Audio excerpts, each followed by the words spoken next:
Salut les gars, en cet épisode 42, on redémarre le moteur après 2 ans. Ouais, ça va déchirer.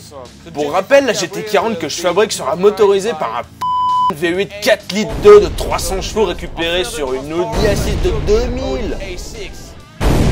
Forcément, sur un moteur comme celui-ci, tout est géré par un de faisceau électrique et un calculateur ECU qu'il faut simplifier un de max car la moitié ne sert à rien pour une GT40.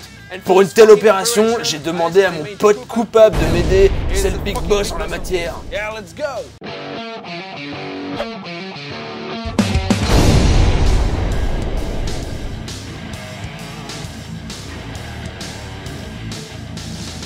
Bon, reprenons depuis le début. J'ai acheté une Audi, j'ai récupéré le moteur, j'ai scanné le moteur en 3D, j'ai modélisé la GT40 avec l'aide du 3D du moteur, j'ai construit mon châssis, j'ai installé le moteur dans le châssis, j'ai retiré le moteur du châssis, j'ai peint le châssis. Bref. Et aujourd'hui, il est temps de s'occuper de la simplification du moteur et on va commencer par retirer un max de trucs inutiles.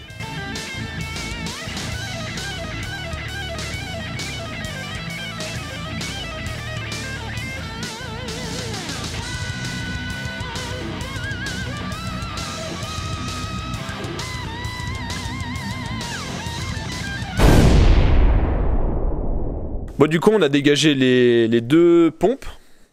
Donc déjà, voilà. Le moteur, il a l'air beaucoup plus petit. Et là, du coup, on va s'attaquer à cet endroit-là. Parce qu'il y a pas mal de merde. Si tu veux, la norme Euro... Je ne sais plus combien, donc je vais m'abstenir de parler de la norme. Mais si tu veux, pour que les catalyseurs chauffent plus vite, il y a ici... Enfin, sur le moteur, quelque part, il y a une pompe à air secondaire qui, visiblement, n'est plus présente. Et cette pompe à air, elle va envoyer de l'air frais directement dans les conduits d'échappement. Ainsi, les sondes lambda vont voir que le mélange est très pauvre finalement, parce que tu as de l'oxygène en plus du flux d'échappement. Donc ça va créer un enrichissement. Cet enrichissement va faire que les catalyseurs vont chauffer plus vite et vont être opérationnels plus rapidement en fait, si tu veux. Voilà, ils vont brûler les gaz plus rapidement. Ouais. Mais comme toi tu es un citoyen modèle qui respecte l'environnement, tu n'as plus besoin de cet artifice. Voilà. Donc on va supprimer bien sûr. Il y a aussi cette électrovanne à supprimer. Ça, c'est une électrovanne qui s'appelle canister purge en anglais, tu vois. En fait, si tu veux, ça participe au dégazage du réservoir. Parce que sur tous les moteurs qui ont des rampes d'injection, en fait, tu as un régulateur ici. En fait, le carburant fait une boucle permanente entre le réservoir et le moteur. Ça circule en permanence, tu vois. Et il y a une pression qui est maintenue constante par ce régulateur. Du coup, vu que le moteur est chaud, le carburant qui retourne au réservoir est chaud aussi. Le point d'ébullition en fait de tous les carburants de toute façon, mis à part le gasoil, il est beaucoup plus bas que l'eau par exemple, tu vois. Je sais pas c'est combien de degrés, mais c'est très certainement vers les 30 degrés, un truc comme ça. Enfin, c'est une valeur au hasard. Hein. Du coup, ce qui fait que le réservoir, il va vite il va se gonfler si tu préfères. Et l'idée, c'est de faire évacuer ces vapeurs d'essence pour éviter que ça gonfle et que ça éclate ou que sais-je. Du coup, ces vapeurs-là, entre le réservoir et quelque part sur le véhicule, il y a un tuyau en fait qui achemine ces vapeurs. Et ce qui a été fait plutôt intelligemment, c'est qu'il y a ici une électrovanne qui permet soit de laisser passer les vapeurs en direction du collecteur d'admission. Elles vont y aller toutes seules parce que c'est généré par il y a une dépression permanente. Soit ça transite par un filtre à charbon et c'est dégagé dans l'atmosphère. Ok ? Donc, encore une fois, vu que ces réservoirs ne sont pas, entre guillemets, d'origine, c'est un montage un petit peu, voilà. Donc, cette électrovanne n'a plus lieu d'exister, donc on va mettre un bouchon à la place de cette durite. Ici, ça, on va supprimer donc le faisceau, on va l'alléger un petit peu. Donc, il y a ça, les machins, tu vois, tout ça, ça va commencer à prendre un petit peu plus forme, quoi. Voilà. Donc, on supprime tout ça et on reprend. Bon alors comme vous pouvez le voir, on a tout dégagé, ce qui servait à rien et surtout aussi ce qui pouvait nous embêter pour démonter d'autres trucs. Toutes les pièces elles sont là, voilà. Alors ça, on va garder, c'est pour le circuit d'eau. Et sinon tout le reste, c'est censé ne plus jamais être remonté sur le moteur. Donc là ce qu'on va faire c'est, on va attaquer le faisceau. Donc là en fait il reste globalement que le faisceau. C'est tout ça, voilà, tac. Et dans l'idée c'est virer un maximum de choses. C'est marrant, mais tu sais, on dirait presque une durite de machine à laver là, tu sais. C'est toi l'expert. C'est du costaud, ouais. Punaise. tout est lourd sur cette voiture. Tout est résistant. On sent qu'ils voulaient la vendre, tu sais, à tout le monde, quoi. Maintenant que le moteur est à poil, on peut s'intéresser au faisceau électrique. On a viré les 2 pompes puisque je n'ai pas besoin de direction assistée ni de clim dans la GT40, même si sur le coup la clim, ça aurait été pas mal parce que ça va être un four là-dedans. On a viré aussi tout le système de recirculation des gaz d'échappement EGR. En gros, on a vraiment tout viré à part vraiment les trucs qui sont fondamentaux pour le bon fonctionnement du moteur. Mais vu qu'on a enlevé plein de trucs, eh ben, il nous reste plein de prises qui sont inutiles. Et ici, le but, ça va être de retirer, de partir de la prise, de voir où ça mène, et puis bah, de couper. Tout simplement.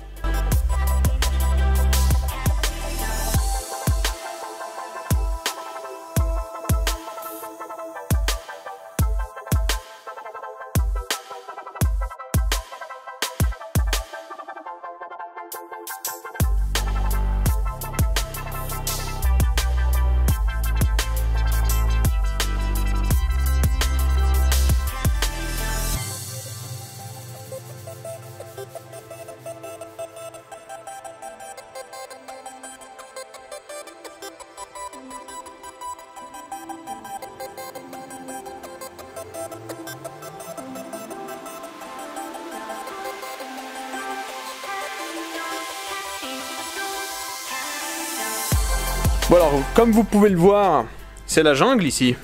Mais c'est pas la jungle pour ce monsieur. Voilà, c'est... Coucou, ça va? Pour beaucoup, c'est un tas de fils. Mais chaque fil a son importance. Et vous pouvez me croire que c'est le minimum qu'on peut laisser sur un faisceau moteur. Parce que j'ai le roi du faisceau moteur qui est en train de préparer... il est en train de préparer en fait le câblage pour le démarrage du moteur. Ça va être un grand moment, bien sûr on va filmer tout ça. Là la séquence qui suit est juste ouf, parce qu'on va redonner vie au moteur après 2 ans. Alors petite précision avant que je me fasse incendier dans les commentaires avec coupable, le circuit qui est présent, c'est vraiment un circuit prototype. C'est-à-dire que il n'y a rien de définitif, les câbles sont torsadés vite fait, c'est juste pour voir si le moteur va démarrer et tout fonctionne bien. Hein. Il n'y a pas de définitif. Je vais tout refaire tout propre après, hein, dans la voiture, vous inquiétez pas. Parce que sinon, on n'est pas sur le Foxy propre là, hein. C'est dégueulasse. Hein.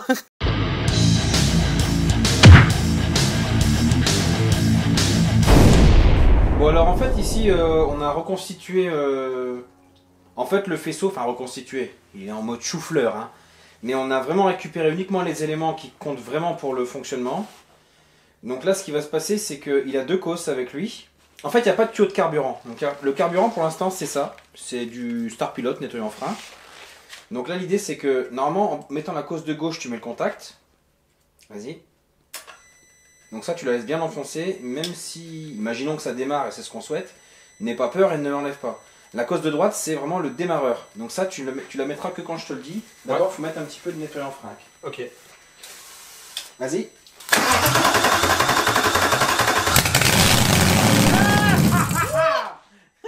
Par contre il tient pas, bah c'est normal. Là c'est à moi de continuer à mettre du produit. Mais vu que ça va sur l'échappement, il faudra pas que ça prenne feu cette histoire. Donc là il faut protéger avec quelque chose. Oh putain! Là ça sent l'essence les gens. C'est quelque chose, hein. Ça fait quand même un peu, peut-être 2 ans qu'il a pas démarré ce moteur. Et là juste de le entendre là, avec un son proche de ce qu'il va y avoir sur la voiture, sur la GT40. Tu me dis? Vas-y.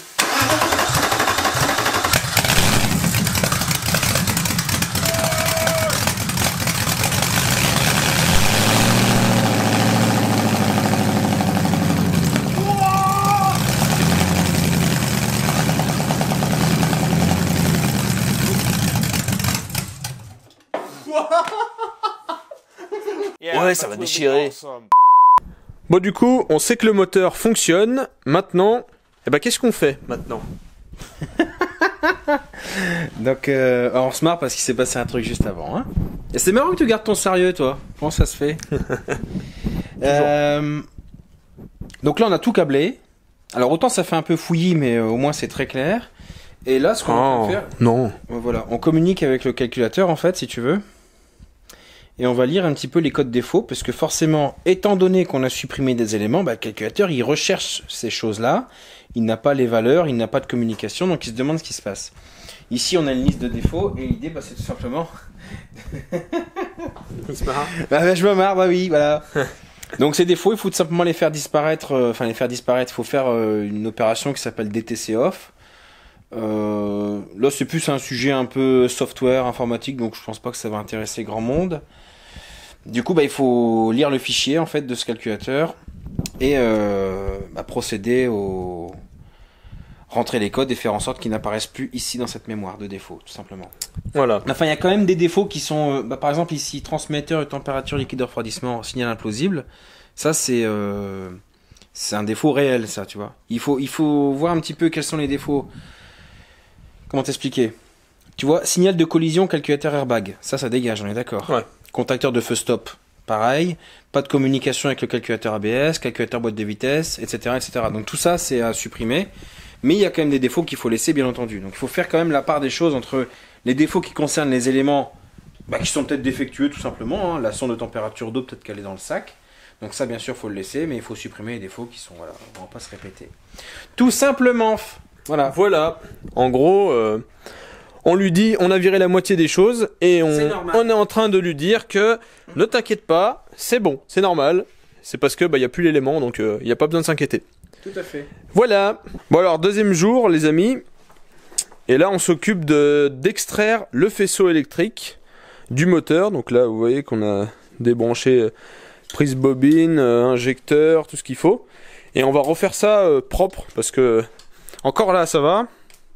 Mais là, faut que ça soit un peu plus joli quand même. Hein. Bon, qu'est-ce qu'on vient de faire là?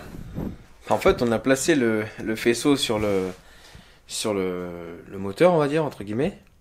Et par chance ou par je ne sais quoi, en fait, le faisceau, il arrive pile poil dans le petit caisson que tu as prévu pour recevoir le calculateur. Quand je dis pile poil, c'est vraiment genre, il n'y a pas de câble en trop, quoi. C'est-à-dire que là, sous réserve de faire un truc beaucoup plus propre, bien sûr, de gainer tout ça, et de le faire passer au bon endroit en dessous de cette barre, il n'y a même pas de câble à couper, il n'y a pas de câble à rallonger, quoi. Le calculateur vient là. Les alimentations, forcément, il faudra faire un truc plus propre que ce qu'on a fait pour faire nos essais de démarrage. Mais en fait, c'est parfait, quoi. Ce moteur est prévu pour venir dans un châssis de GT40, c'est incroyable. Et voilà. C'est dingue. Bon, finalement, les longueurs de câble étant bonnes, on est en train de remettre le faisceau sur le moteur, déjà. Et on va cacher tous les câbles là. Et on peut pas le faire là-bas sur le carton parce que, c'est toujours mieux de le faire sur le moteur qui est lui bien rigide.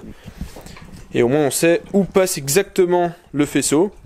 Et donc ouais, on va mettre ce tauron de câble dans une belle gaine pour que ça se jette dans le compartiment électrique. Bon là, c'est le moment de remettre le moteur dans la voiture. Enfin, c'est le moment de le remettre dans la voiture, pas vraiment, parce qu'il a jamais été dans la voiture, quand il y avait juste le châssis à l'époque. Alors franchement, ce moment, ça a été à la fois beaucoup de bonheur, parce que j'étais hyper content de voir le moteur, de pouvoir mettre le moteur dans la voiture, mais un peu stressant, parce que, en fait, moi, j'ai pas de grue d'atelier.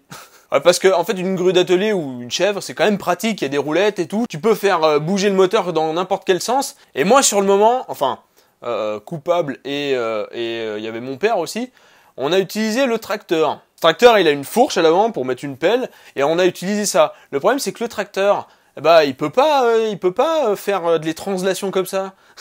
Donc ça a été la galère pour mettre ce moteur. Surtout qu'un tracteur, ça avance, ça fait pas des petits mouvements de merde. Ça fait vraiment, c'est hyper violent. Alors le moteur, j'avais peur qu'il pète contre la carrosserie, c'était l'enfer. Bon, on y est arrivé, mais je referai pas ça. Hein. Je ne refais pas ça. La prochaine fois, je fais un autre truc parce que le tracteur, c'est non. Heureusement, tout se termine bien.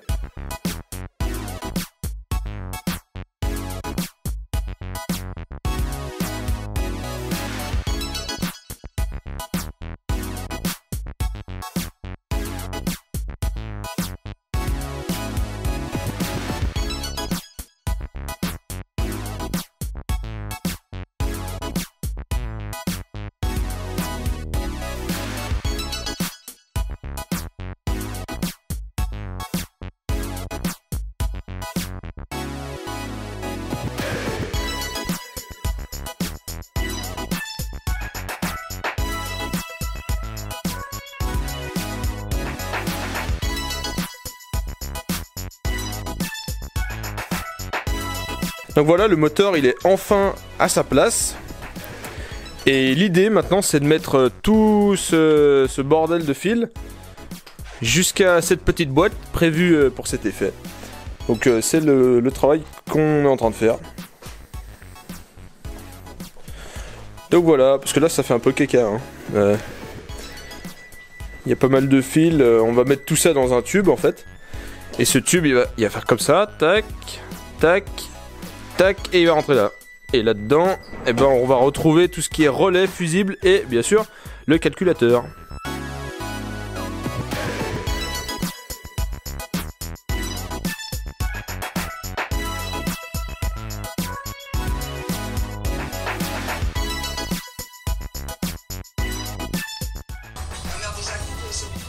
Bah oui que c'est vite fait la Narasa Kuba. De toute façon vous êtes plus à deux maintenant. Alors c'est super.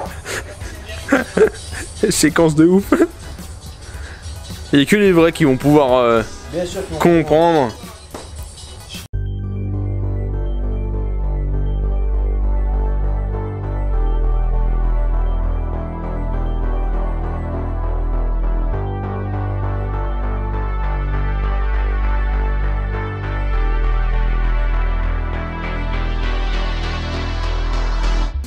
Vas-y.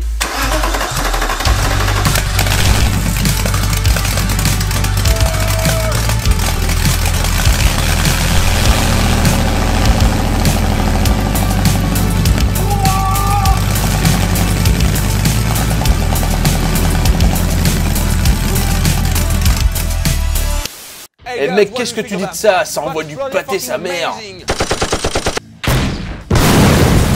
J'avais tellement envie de faire une parodie américaine. Voilà, le moteur V8 est dans la GT40. C'est ouf. Il reste tellement de travail. Franchement, quand j'avais pas mis le moteur, j'étais en mode ouais, mais attends, on a bientôt fini là, tranquille. Et là, tu mets le moteur, il est tout sale, il n'y a rien de raccordé. Ouais, tu te dis mais pas du tout, c'est pas fini du tout. Il y a encore masse de trucs à faire, c'est un truc de fou. Donc là, je vous promets vraiment du lourd sur la chaîne parce que vu que le moteur est posé, là, on va s'occuper de lui, ça va être dingue. Donc n'hésitez surtout pas à vous abonner, à lâcher un fucking like, à partager la vidéo si elle vous a plu, à la commenter si vous avez des questions et à me rejoindre sur les réseaux sociaux. Quant à moi, je vous dis à la prochaine. Salut!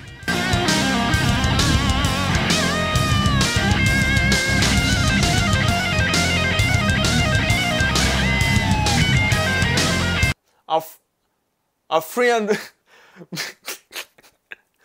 A friend. Oh putain.